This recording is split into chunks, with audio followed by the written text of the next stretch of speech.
Saludos, amada iglesia. Un privilegio para mí poder saludarte en esta nueva jornada que Dios nos concede. Y con ello, la oportunidad de seguir aprendiendo de su palabra. En esta ocasión, en el marco precioso de lo que ha sido este panorama bíblico, tendremos la oportunidad de meditar en el libro de los Proverbios. Un libro lleno de la sabiduría de Dios que Él en su gracia ha compartido con nosotros y que bien hacemos nosotros en considerar con seriedad. El libro de Proverbios, sin duda alguna, ha sido un libro que ha generado mucho aprecio y consideración, no solamente en el ámbito cristiano, sino que también sabemos en la lógica judía. Está lleno de todos los temas que tú podrías imaginar y siempre tiene algo bueno para decirnos. Proverbios es la palabra de Dios, pero las calificaciones especiales y lo que involucra su propio propósito nos hacen ponerlo en sí mismo como un manual propicio para lo que es la vida práctica cristiana, para lo que significa el consejo práctico para cada uno de nosotros como creyentes. Vamos a orar a nuestro Señor para que Él nos ayude a poder tener un buen tiempo, aprovechar la oportunidad que nos da de poder extraer a través de este resumen o panorama aquellos datos esenciales de esta escritura, pero además para que Él nos permita el poder estar estudiando en nuestra casa, en nuestro tiempo con Él, mucho más de este libro de sabiduría. Vamos a orar. Señor, muchas gracias por darnos tu palabra y por permitirnos a través de ella seguir creciendo para ti. Dios, gracias por Proverbios, porque hay un propósito tuyo, Señor, al entregarnos esta preciosa palabra. Señor, queremos ser sabios y no necios, y para eso sabemos, tú nos has entregado a través de este libro lo necesario para movernos de la manera que te agrada. Ayúdeme, Señor, a poder compartir con diligencia tu palabra, y ayuda, Señor, a tu pueblo a tener un corazón atento a la instrucción que tú nos darás. En el nombre de Jesús. Amén. Amén. La semana pasada pudimos apreciar el libro de los Salmos y pienso que un buen punto de partida para el estudio de Proverbios sería poder hacer una sencilla comparación entre el uno y el otro. Los Salmos están llenos de expresiones, podríamos llamar emociones, tanto dolor, gozo o aún expresiones de alabanza son notorias en este. Nos muestran de una manera muy concreta cómo nosotros podemos procesar nuestras experiencias delante de Dios. Cuando vamos al libro de Proverbios, notamos algo distinto. Este libro nos llama a estudiar, a pensar y a aprender cómo la disciplina práctica debe centrar nuestros pensamientos y acciones en Dios. Leí una frase hace algún tiempo atrás que me llamó mucho la atención y que creo que es muy atingente para este estudio de Proverbios. Esta frase señalaba lo siguiente: uno de los mensajes principales del libro de Proverbios es que en realidad nunca has pensado lo suficiente sobre nada. Los Salmos nos llevan a confiar en Dios. Proverbios habla de cómo, después de haber confiado en Dios, deberíamos poner en práctica esa fe. Y con eso, obviamente, tenemos una buena posibilidad para encauzar cada uno de los libros en el eje precioso de los propósitos de nuestro Señor. Cuando pensamos en el título del libro de Proverbios, necesitamos ir al capítulo 1, versículo 1, porque precisamente lo que sucede acá es que tanto el texto hebreo como la Septuaginta utilizan el comienzo de este libro como la forma de titularlo. El texto comienza así, señalando lo siguiente: los Proverbios de Salomón. Y obviamente tiene un sentido señalar aquello porque sabemos que la gran parte de su autoría está, siendo labor o responsabilidad de este rey. Ahora, es bueno decir que en hebreo la frase Proverbios de, que es solo una palabra, es la palabra mashal. Esta palabra mashal se traduce como parecido a o representar. Y con eso podemos tener una idea muy clara de la forma en cómo este libro está escrito, ya que lo que vemos es básicamente representaciones o comparaciones entre imágenes comunes y verdades profundas que Dios espera que nosotros podamos asimilar en la vida. Si usted lee Proverbios, varias veces va a notar que apunta a las tensiones con las que nos enfrentamos en esta vida. El bien con el mal, lo justo con lo injusto, lo piadoso y lo impío, etcétera, etcétera, etcétera. De ahí, por ejemplo, desprendemos uno de los textos más conocidos y que está lleno de una maravilla que bien hacemos nosotros en considerar. Si usted me acompaña al capítulo 1 de Proverbios, versículo 7, la palabra del Señor dice: el principio de la sabiduría es el temor de Jehová. Los insensatos desprecian la sabiduría y la enseñanza. Estas son, es decir, dos líneas de tensión. Si lo notas, ves al principio que menciona que el principio de la sabiduría es el temor de Jehová. Pero el contraste, la contraposición, la tensión se ve reflejada inmediatamente en la segunda línea. Los insensatos desprecian la sabiduría y la enseñanza. Esto es lo que se llama en literatura o poesía hebraica un paralelismo antitético, dos ideas en contraste o en oposición. Y casi todo el libro está compuesto de esta forma de literatura que bien hacemos nosotros en considerar. Permítame compartir algunos ejemplos de estos paralelismos que aparecen descritos en el libro y que nos van a ayudar muchísimo a entender por qué esta forma es usada y cuál es el propósito dentro de esta poesía para decirnos lo que está señalado allá. En primer lugar, podría mencionar lo que se conoce como paralelismo sinónimo. Si usted va a Proverbios capítulo 12, versículo 28, va a leer lo siguiente. En el camino de la justicia está la vida, y en sus caminos no hay muerte. Si te fijas, lo que sucede con este paralelismo sinónimo es que la segunda línea dice lo mismo que la primera, pero con otras palabras. En el camino de la justicia está la vida, y en sus caminos no hay muerte. Es decir, especifica, amplía o nos da un sentido mucho más claro de este énfasis que se quiere señalar a través de ese proverbio específico. Déjame mencionarte otro tipo, otro paralelismo, que sería el antitético, tal como notamos con el ejemplo de Proverbios 1.7. Ahora, yendo a Proverbios 10, versículo 12, la palabra del Señor dice, el odio despierta rencillas, pero el amor cubrirá todas las faltas. Lo que tienes acá es un fuerte contraste entre dos o más líneas, en este caso entre estas dos. El odio despierta rencillas, es decir, aumenta lo que significan los conflictos, pero el amor cubre las faltas, es decir, aplaca el aumento de los conflictos y permite que obviamente esto pueda generarse en un contexto correcto. Obviamente, con esto tenemos otra manera en cómo muchos proverbios aparecen descritos. Un tercer paralelismo que quisiera compartir contigo es el sintético, en donde la segunda línea explica y desarrolla el pensamiento de la primera. Un ejemplo sería Proverbios capítulo 4, versículo 23, un texto muy conocido seguramente para muchos de nosotros. El texto dice lo siguiente, sobre toda cosa guardada, guarda tu corazón, porque de él mana la vida. Tienes allá el enunciado, en la primera hilera, la primera fila, la primera frase, es decir, sobre toda cosa guardada, guarda tu corazón. Y en la segunda tenemos la explicación, porque de él mana la vida, o los manantiales de la vida, como dice otras versiones. Es decir, tenemos una ampliación del propósito o la importancia de por qué debemos guardar el corazón. Un cuarto paralelismo para mencionarles en esta ocasión sería el emblemático, en donde la primera línea expresa con una comparación muchas veces más vívida que la anterior la verdad que se describe en la segunda línea. Proverbios capítulo 11, versículo 22, la palabra del Señor dice, como zarcillo de oro en el hocico de un cerdo es la mujer hermosa apartada de razón. Es decir, obviamente la descripción es tremendamente fuerte, ¿no? Y lo que quiere hacer entonces esta primera línea en este paralelismo emblemático es comparar con la segunda, pero a través de un ejemplo vívido que llama la atención y que nos hace pensar en precisamente aquello que se dirá en la segunda frase. Como zarcillo de oro en el hocico de un cerdo. Bueno, así es una mujer hermosa, pero apartada de razón. Bueno, estos paralelismos van a estar dando vueltas en nuestro estudio y de pronto nos ayuda a saberlo para que así, mientras vamos digiriendo cada cosa que el Señor nos enseña, vayamos notando el propósito que está encerrado en este sistema de composición que es la poesía hebrea para darnos una lección profunda de su verdad.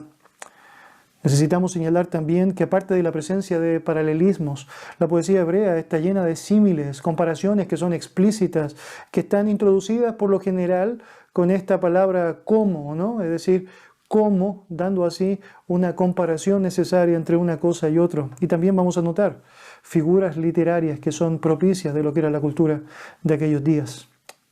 Mis queridos, Proverbios es uno de los libros más pragmáticos de toda la Escritura. Nos muestra cómo vivir una vida sabia, también cómo llevar adelante aquello en el marco correcto del temor al Señor. Y nos va a ayudar a asimilar cómo podemos llevar adelante esa vida que agrada a Dios, que finalmente honra su nombre. No es casualidad que este libro se reconozca como un libro de sabiduría, porque está llena de no solo la enseñanza, sino de la misma palabra, es decir, propiamente tal. 115 veces vas a ver en el relato descrita y mencionada esta palabra: sabiduría, sabiduría, sabiduría, sabiduría. Obviamente, una de las formas, como he mencionado, que el libro utiliza para enseñar verdades es a través de contrastes bien específicos. En este caso, la sabiduría aparece muchas veces descrita a través del contraste con lo que es la necedad. El sabio es aquella persona que teme a Dios y disfruta de la vida que Él le da. Por otro lado, el necio, si quisiéramos describirlo de una manera general, está viviendo solamente para los deseos del presente. La sabiduría es algo que el justo está buscando permanentemente durante toda su vida y se muestra en relación a través de su vínculo con Dios, su vínculo con las personas, y el necio no está interesado en ninguna relación correcta, sino que simplemente está pensando en sí mismo. Lo que quiero hacer a continuación es mostrarle un recuadro en cómo tú puedes ver a través de este ejemplo de la sabiduría y la necedad, o del sabio y el necio, cómo hay tantas lecciones que están dándonos allá, oportunidades para ahondar nuestro conocimiento al respecto. Lo que tienes allá es características, el sabio, el necio, en las columnas descritas, y cómo se puede apreciar, no solo, es decir, en este enunciado de características, sino la reputación y también los resultados de aquella persona que desea vivir bajo estas maneras, bajo estos hábitos. El sabio, por ejemplo, simplemente para dar algunos ejemplos, el primero, ayuda a otros con buenos consejos. En contraposición, el necio es falto de entendimiento, por lo tanto difícilmente podría ayudarte con un consejo sabio. El sabio, en segundo lugar, disfruta la sabiduría. Por otro lado, el necio disfruta la necedad. Todo esto a partir de los textos que aparecen descritos en la última columna. Por último, en cuanto a características, sabemos que el sabio cauto es con la razón, es tremendamente prudente para utilizar su razón. El necio es crédulo, cae fácilmente en cualquier engaño o artimaña. Si bajamos un poco para mirar simplemente a modo de resumen en cuanto a la reputación que la palabra del Señor nos da en relación al sabio y al necio, tenemos, por ejemplo, que el sabio que el sabio es admirado como consejero y personas están tratando de acercarse a él, conocerle a él, buscar ayuda de él. Por otro lado, el contraste allá en el capítulo 14, verso 18, es que el necio es azotado como sirviente. Otro ejemplo allá en la reputación es que el sabio es recompensado con más conocimiento. En contraposición, el necio hereda insensatez. Si nos vamos a los resultados, menciono simplemente el primero. A partir de Proverbios 17:12, el sabio permanece en la senda de justicia. En el caso del insensato, va por mal camino. Con esto, una pincelada de lo que tú y yo podemos ver en el libro de Proverbios. Te asombra notar cómo tienes estudios completos de lo que significa el uso de la lengua y la importancia de la discreción, o lo que significa la inmoralidad sexual y el valor de la pureza. Y así sucesivamente tú y yo podemos encontrar tremenda riqueza, tremendo tesoro contrastante que nos hace muy evidente que no existe un término medio en este sentido, sino que debes asumir o vives en sabiduría o te vuelcas por completo a la necedad. Cuando hablamos del autor, hemos mencionado ya que Salomón es este. De hecho, se describe al comenzar el libro, capítulo 1, versículo 1, que los proverbios son de Salomón. El contenido mayor del libro, sin duda, pertenecen a su autoría. Y es muy probable que él mismo haya sido el compilador de aquello que se menciona en el capítulo 22, versículo 27, como las palabras de los sabios, que sabemos escribieron antes del reinado de Salomón y que probablemente él, al escribir sus proverbios, compiló y colocó o adicionó a lo que sería este libro. Lo que sabemos también es que la colección que fue escrita por Salomón de los versículos 25 al 29 fue originalmente compuesta por él, pero fue luego copiada e incluida por el rey Ezequías en el año 686 o 690 antes de Cristo. El capítulo 30 nos menciona otro hombre que estuvo involucrado en la escritura de este libro y lo hace por nombre. De hecho, si usted va allá al capítulo 30, versículo 1, va a leer palabras de Agur, hijo de Jaque, la profecía que dijo el varón Aitiel y Aucal. Entonces aparece descrito acá este hombre llamado Agur, que es quien se menciona como el escritor de este capítulo dentro del libro de Proverbios. Y en el capítulo 31 tenemos la mención de un rey llamado Lemuel. Dice el texto, palabras de Lemuel, la profecía con que le enseñó su madre. Ahora, en relación a este Lemuel, tanto la tradición judía como la gran cantidad de comentaristas están de acuerdo con que es otro título o nombre que se le asignaba al mismo Salomón. No hay registros de un rey en la historia que haya llevado ese nombre y probablemente Salomón, con todo lo que involucra también la forma de escritura y el contenido de ese último capítulo, está reflejando su propia autoría. Salomón, cuando profundizamos en su historia, sabemos que escribió muchísimos proverbios. De hecho, la Escritura nos dice allá en Primera de Reyes, capítulo 4, versículo 32, que compuso 3.000 proverbios y sus cantares fueron 5.000, o 1.005, perdón. De esos 3.000 proverbios que aparecen descritos allá, nosotros sabemos que aproximadamente 518 son los que están en el libro de Proverbios. Por lo tanto, él escribió mucho más. Era un tremendo compositor y aprovechó muchísimo su tiempo para hacer aquello. Cuando pensamos en la fecha de escritura, eso también nos ayuda mucho para poder encontrar el sentido a toda la sabiduría descrita en el libro. Sabemos que el periodo del reinado de Salomón entre el 970 y el 931 fue el tiempo en donde él pudo no solamente compilar las palabras de los sabios, sino también escribir sus propios proverbios. Es evidente que fue en los primeros años, antes de extraviar su sabiduría, que él pudo llevar adelante todo esto que nosotros conocemos, es decir, con tanta maravilla.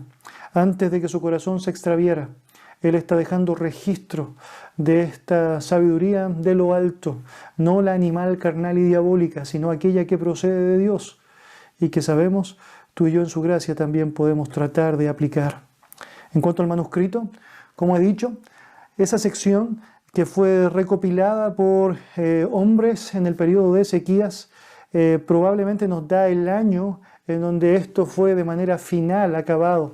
Sabemos que Ezequías tiene un periodo hasta el 690, por lo tanto es este el tope o la fecha en el cual pudo haber sido compilado, si queremos dejarnos llevar por este antecedente que aparece descrito en el libro. Un antecedente que bien haría yo en compartir contigo a través de lo que señala el versículo 25. Si vamos allá al detalle de esto, a diferencia de los otros proverbios descritos, este comienza diciendo lo siguiente.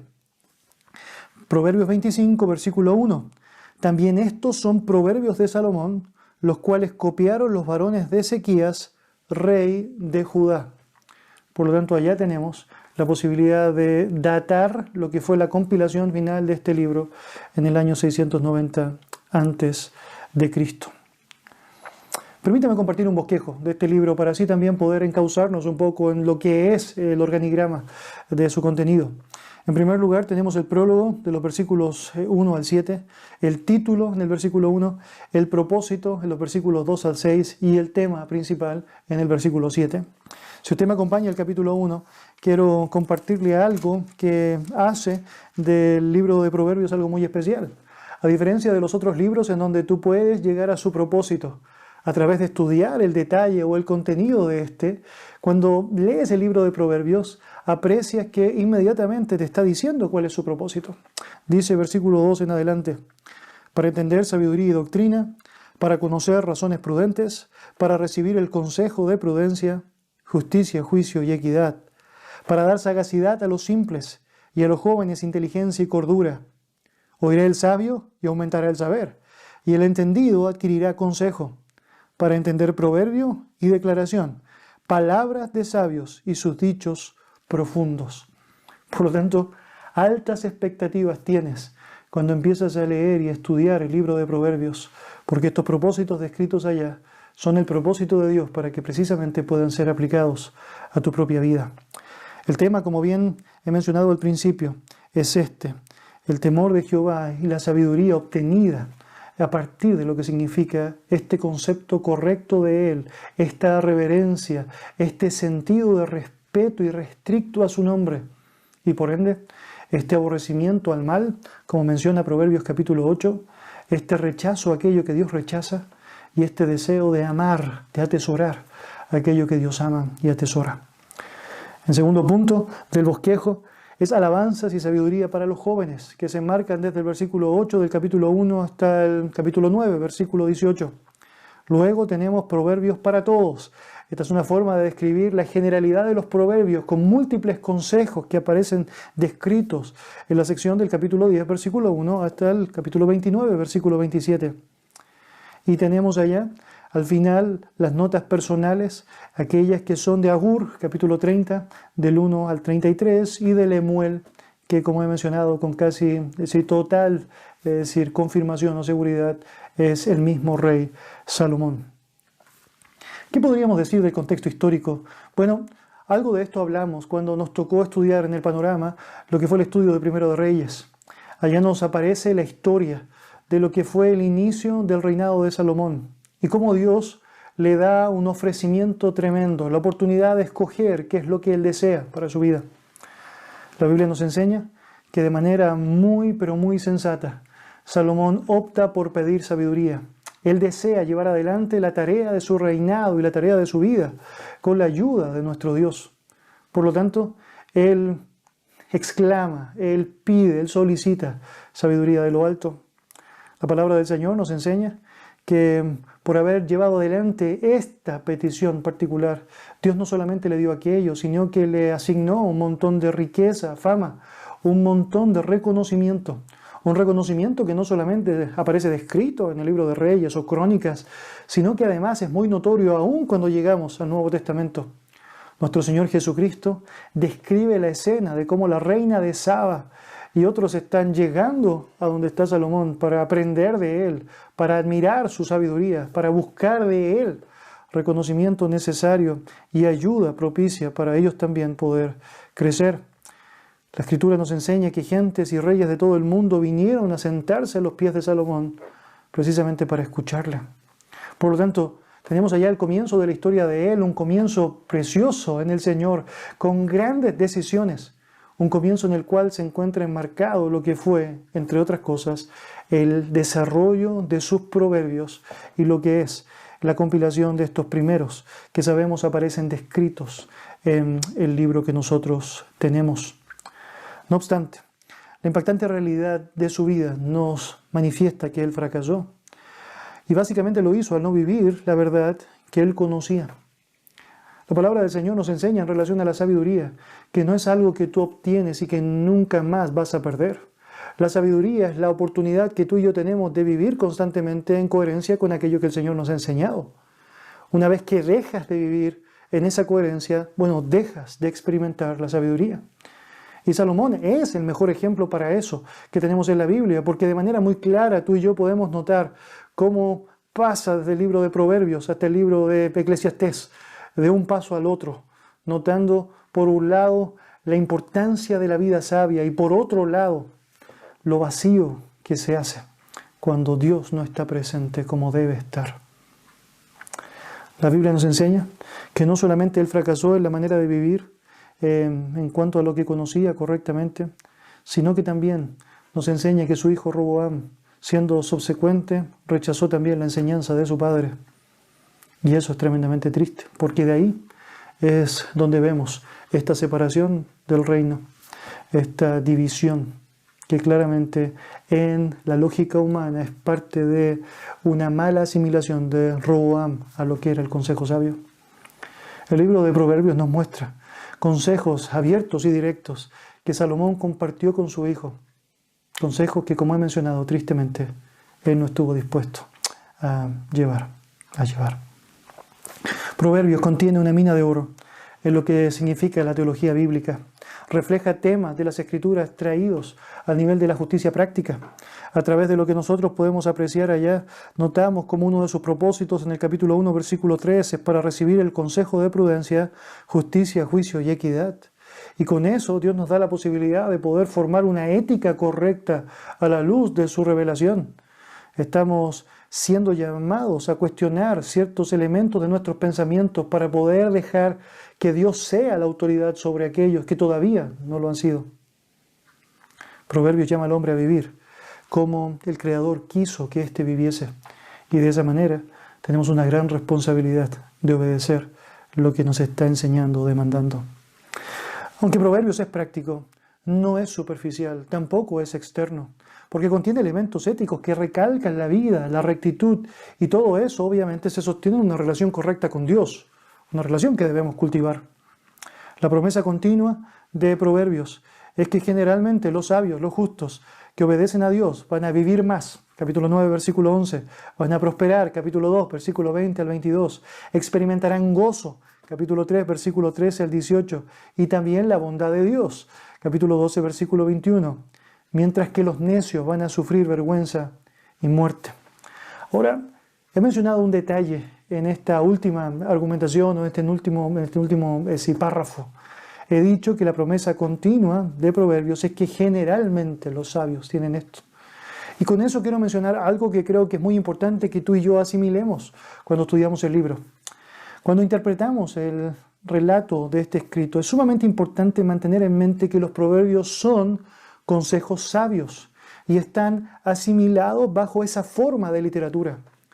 A veces cometemos el error de pensar que este libro se enmarca dentro de otros libros que son mandatorios, por ejemplo, para la iglesia.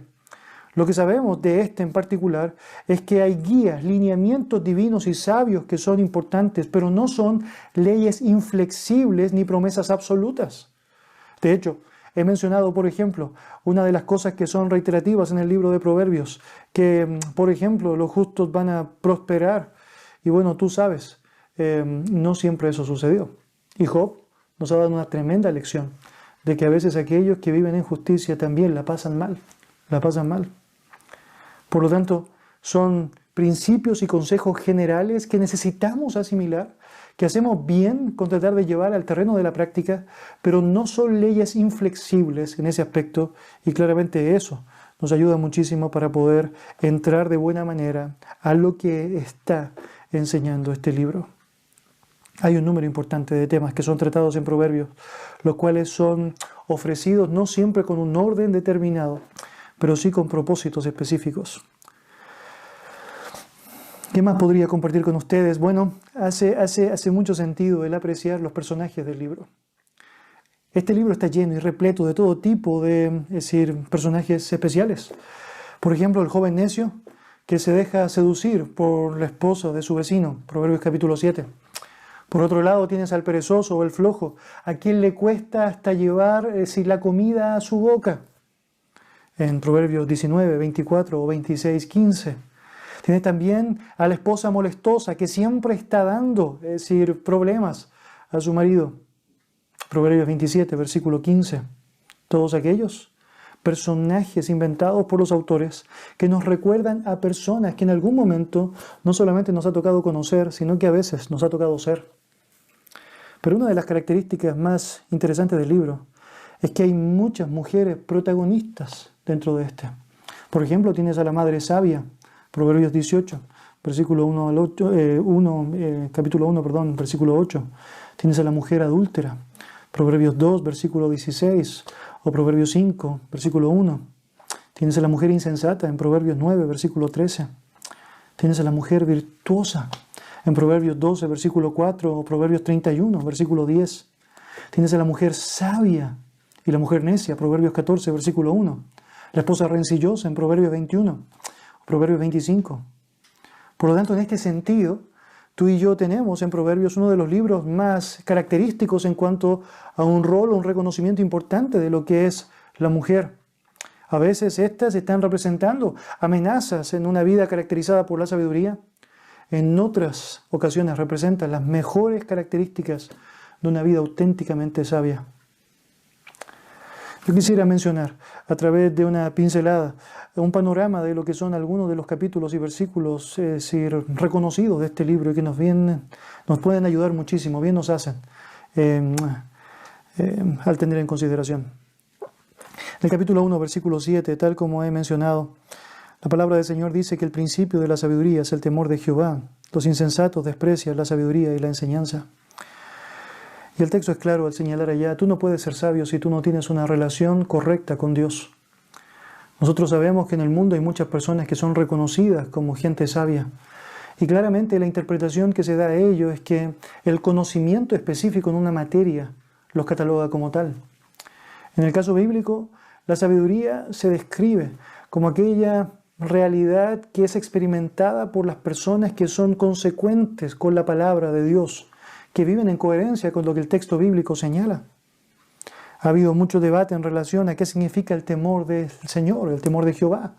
Por un lado, algunas personas cuestionan la idea de esta escena de temor. ¿Cómo es posible que alguien pueda tener miedo a Dios? Uno debería decir, la palabra tiene un sentido allá. Hay un pavor, por un lado, reverente, de no querer deshonrarle, de querer hacer precisamente lo que Él quiere, de querer seguir el camino que Él ha determinado para nosotros y no desviarnos de aquel. Y para eso, ¿cómo no? Tener un respeto sumo a lo que significa su carácter y su condición como Dios. Pero Proverbios capítulo 8 nos da una posibilidad preciosa de ir mucho más allá en cuanto a lo que significa el entendimiento de este pasaje. Si tú vas al versículo 13 de Proverbios 8, leemos: el temor de Jehová es aborrecer el mal, la soberbia y la arrogancia y el mal camino y la boca perversa aborrezco. Y con esto Dios nos da la posibilidad de entender cuán importante es, como una respuesta correcta, un temor hacia Él, aborrecer, odiar aquello que Él odia, rechazar en nuestra vida aquello que Él rechaza. En ese sentido, Proverbios nos ayuda muchísimo más, porque nos permite poder ir precisamente a aquellas cosas que Dios aborrece. Si tú vas al capítulo 6, puedes notar cómo Él las enumera incluso. Proverbios capítulo 6, versículo 16 en adelante, la palabra del Señor dice: 6 cosas aborrece Jehová, y aun 7 abomina su alma: los ojos altivos, la lengua mentirosa, las manos derramadoras de sangre inocente, el corazón que maquina pensamientos inicuos, los pies presurosos para correr al mal, el testigo falso que habla mentiras, y el que siembra discordia entre hermanos. Y bueno, si el principio de la sabiduría es el temor a Jehová, y el temor de Jehová es aborrecer el mal, y aborrecer el mal se describe en este texto, bien hacemos nosotros, en primer lugar, en odiar aquello que nosotros reflejamos en este relato. Y en segundo lugar, a no querer ser parte de cualquier situación como estas que aparecen descritas en nuestro entorno, en nuestro contexto. No queremos ser de aquellas personas que tienen altivez en sus ojos, que son mentirosos, que derraman sangre inocente, que maquinan pensamientos inicuos, que son ávidos, rápidos o prestos para correr hacia el mal, que siembran discordia o dan testimonio falso con mentiras. Gran bendición el libro de Proverbios para poder armar una escena completa que ayuda al desarrollo de nuestra propia sabiduría. Si tú retrocedes al capítulo 3, un capítulo precioso con grandes oportunidades de seguir ahondando nuestra meditación a Dios, pero con un consejo tremendo descrito en una porción allá desde el versículo 5 en adelante: fíate de Jehová de todo tu corazón y no te apoyes en tu propia prudencia, reconócelo en todos tus caminos y Él enderezará tus veredas, mostrando cuán importante es que tú y yo podamos desechar aquello que es parte de nuestro corazón engañoso y perverso y podamos apoyarnos en el consejo sabio, en la elección de su verdad, en la confianza hacia Él con todo nuestro corazón, todo nuestro corazón. Versículo 7 dice: no seas sabio en tu propia opinión, teme a Jehová, nota nuevamente aquello, y apártate del mal, la conexión directa entre estas dos cosas, temer al Señor y apartarnos del mal. En el capítulo 4 tenemos la oportunidad de poder apreciar, desde el versículo 1 al 4, la relación de 3 generaciones bien explicitadas allá. Mira lo que dice: oíd, hijos, la enseñanza de un padre, y estad atentos para que conozcáis cordura, porque os doy buena enseñanza. No desamparéis mi ley, porque yo también fui hijo de mi padre, delicado y único delante de mi madre. Y él me enseñaba y me decía: retenga tu corazón mis razones, guarda mis mandamientos y vivirás. Salomón está compartiendo específicamente este proverbio a su hijo, es decir, Roboam. Y es bien llamativo porque él describe, en primer lugar, cómo él tenía una relación específica con sus padres, David y Betsabé. El texto dice, versículo 3, porque yo también fui hijo de mi padre, delicado y único delante de mi madre. Y menciona cómo él le enseñaba y le decía consejos necesarios para su vida. Él ahora está traspasando esa información a su hijo, Roboam. Mis hermanos, eso nos enseña mucho. Yo debería decir, no debemos olvidar la importancia que tenemos en cuanto al traspaso de la información de generación a generación. Sabemos que en algunos casos esta información no será bien aceptada. Sabemos que muchos en su necedad se endurecerán y no querrán seguir el camino correcto. No es algo extraño. Escenas en donde los padres están contándole a sus hijos cómo ellos habían recibido consejo de sus propios padres anteriormente y los hijos inmediatamente reaccionan como, ok, ya, bueno. Mal hacemos con eso. Vivimos en necedad cuando esa es nuestra respuesta, cuando el consejo es un consejo de parte de nuestros padres y obviamente fundamentado en la verdad. Bien hacemos en atender su voz y escuchar correctamente aquello que se nos está enseñando. El traspaso de la verdad es esencial. En el capítulo 5 se describe esta amonestación contra la impureza y las escenas son bien notorias allá de cómo la insensatez de alguien puede hacerle llevar a adulterar el pacto matrimonial y deshonrar aquello que Dios no desea que sea deshonrado. La palabra del Señor menciona en el capítulo 5, versículos 15 en adelante, la importancia de beber el agua de la misma cisterna, los raudales del propio pozo. Versículo 18, sea bendito tu manantial y alégrate con la mujer de tu juventud. Y con eso, permitiéndonos volcar nuestra vida a la importancia de una fidelidad correcta y no dejarnos llevar por la trampa de la insensatez de lo que significa el adulterio, la fornicación. La palabra del Señor nos dice, si seguimos avanzando allá en el capítulo 10, la importancia de cuidar nuestra boca, de cuidar nuestro hablar. Mira, versículo 18 al 20, la palabra del Señor dice así, el que encubre el odio es de labios mentirosos y el que propaga calumnia es necio. En las muchas palabras no falta pecado, mas el que refrena sus labios es prudente. Dándonos una tremenda lección que aparece reflejada en muchos, pero muchas porciones y secciones de este libro en cuanto al cuidado que debemos tener de nuestro hablar, de nuestra lengua. La Biblia nos enseña otras lecciones que son aún repetidas en otros libros de la Biblia. Por ejemplo, en el capítulo 15, versículo 1, la blanda respuesta quita la ira, haciendo el la comparación directa con Romanos 12, tal como también se describe allá la sección del capítulo 25 de Proverbios, en donde si el enemigo tiene hambre hay que darle de comer. Otra vez, un sostén correcto de Pablo en Romanos 2, enseñándonos cómo debe ser nuestra actitud con otros, venciendo con bien el mal. Mis hermanos, en el capítulo 29 de Proverbios tenemos la oportunidad de asimilar la importancia de lo que significa la corrección. Versículo 29, versículo 15 señala lo siguiente, la vara y la corrección dan sabiduría, mas el muchacho consentido avergonzará a su madre. Y con eso, una convocatoria a lo que significa nuestra responsabilidad de instruir correctamente a nuestros hijos. En un mundo en donde no es popular el usar términos como corrección o disciplina, nosotros debemos saber que mal hacemos al descartar aquello que la Biblia menciona simplemente porque otros en nuestro entorno no lo encuentran propicio. El Dios sabio del cielo y de la tierra, que se encarga de disciplinar nuestra propia vida, de la vida de todos aquellos a quienes considera sus hijos, ha encomendado a aquellos que estamos en la posición de padres, de no escatimar en lo que significa la vara y la corrección como instrumentos propicios para poder enderezar, alentar, instruir o poder guiar correctamente el desarrollo de nuestros hijos. Por último, mencionar en el capítulo 31 esta mujer virtuosa, la imagen y la descripción propicia de esta mujer modelo que permite que no solamente aquellas hermanas que están mirando aquel deseo genuino de su corazón de querer representar o reflejar correctamente la vida que Dios espera para ellos, puedan notar y apreciar de esta. Algunos han dicho en la historia que es muy probable que aquí la mención directamente hacia Ruth, porque cuando tú conoces la línea de genealogía, sabes precisamente que era la descripción de la abuela o la bisabuela, en este caso, de Salomón.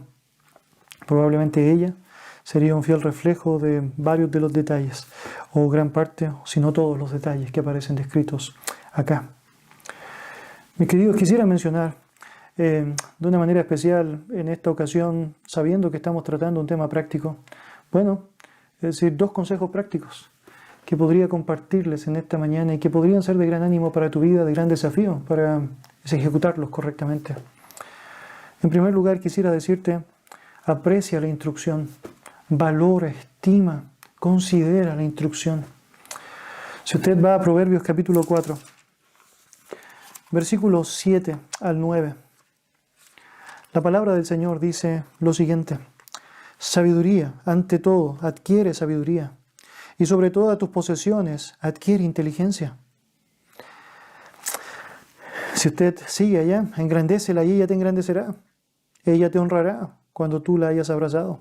Adorno de gracia dará a tu cabeza. Corona de hermosura te entregará. Versículo 13 ahora. Retén el consejo, no lo dejes. Guárdalo, porque eso es tu vida. El libro de Proverbios nos está enseñando acá cuán preciado y precioso tiene que ser para nosotros el desafío y la obtención de la sabiduría. Mis hermanos, sabiduría ante todo, adquiere sabiduría sobre todas tus posesiones, la inteligencia. Es algo que tú y yo necesitamos valorar. No siempre apreciamos la sabiduría de la manera que sería útil. Un buen ejemplo para darles al respecto sería que probablemente en momentos de crisis somos ávidos para buscar ayuda. Pero cuando nos va bien, cuando aparentemente las cosas están tranquilas, nos alejamos precisamente de aquello que no deberíamos. La Biblia menciona que eso es necedad, porque la sabiduría, el temor del Señor debería acompañarnos en cada episodio, no solamente en aquellos en donde parece que la demanda es alta. La sabiduría no viene por accidente. Según el texto, debemos perseguirla con todo nuestro corazón. Y para hacerlo debemos rodearnos, sin duda alguna, de maestros sabios. Debemos reflexionar sobre nuestra vida, sobre nuestras relaciones a través del lente de las Escrituras. Además debemos tomar determinaciones para decir no a aquello que francamente se interpone en esa búsqueda correcta de la sabiduría de Dios. La Escritura siempre es un maestro confiable y siempre podemos acudir a ella, es decir, con toda certidumbre y con todo descanso de que nos dirá lo que es correcto. Ella imparte sabiduría de lo alto, pero también es la fuente del conocimiento de aquellas personas que pueden ser de gran bendición para nosotros. Busca personas que te instruyan por medio de la palabra. La Biblia dice en Proverbios 13, versículo 20, el que anda con sabios, sabio será, pero el compañero de los necios sufrirá daño. Pablo mencionará luego en Romanos que las malas compañías corrompen las buenas costumbres. Ama la instrucción, no pierdas tiempo en escuchar lo que Dios quiere decirte. Abre su palabra, pero también busca aquellas personas que te dirán su palabra y no lo que a veces simplemente quieres escuchar.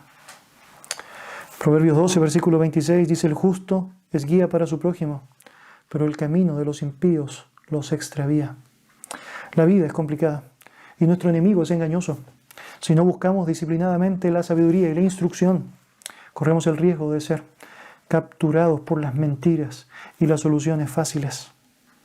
¿Quieres perseguir la sabiduría? Bueno, entonces, haz aquello que he mencionado a través del texto bíblico. Anda a su palabra, busca el consejo de sabiduría, aférrate a la instrucción, no la sueltes, guárdala, porque ella es tu vida, señala Salomón. Un segundo consejo para terminar este tiempo juntos sería este: recibe la corrección como una bendición, como una bendición. Proverbios capítulo 15, versículo 31, dice lo siguiente: el oído que escucha las amonestaciones de la vida, entre los sabios morará. El oído que escucha las amonestaciones de la vida, entre los sabios morará. En Proverbios 17, versículo 10, nos dice lo siguiente: la reprensión aprovecha al entendido más que 100 azotes al necio. Mire, la persona que ignora las instrucciones se desprecia a sí mismo, dice Proverbios capítulo 15, versículo 32, y es torpe. Proverbios 12, versículo 1. Lo que tú y yo debemos hacer permanentemente cuando pensamos en la posibilidad de ser corregidos en situaciones particulares es notar que en vez de ponernos a la defensiva, lo mejor que podemos hacer es agradecerla, reconocerla y obviamente dignificar a Dios porque Él utiliza sus medios para ayudarnos a entender aquello que está mal. En mi ministerio pastoral debería reconocer, valoro enormemente a aquellas personas que han sido capaces de poder decirme: pastor, esto no se entendió bien, pastor, esto no se vio correctamente, y con ello darme lecciones inequívocas de su amor para conmigo, pero su deseo de querer que yo sea mejor. De la misma manera, yo debería decirte, tú y yo necesitamos escuchar las amonestaciones de la vida y con eso crecer en lo que significa nuestra relación con Dios y con los demás.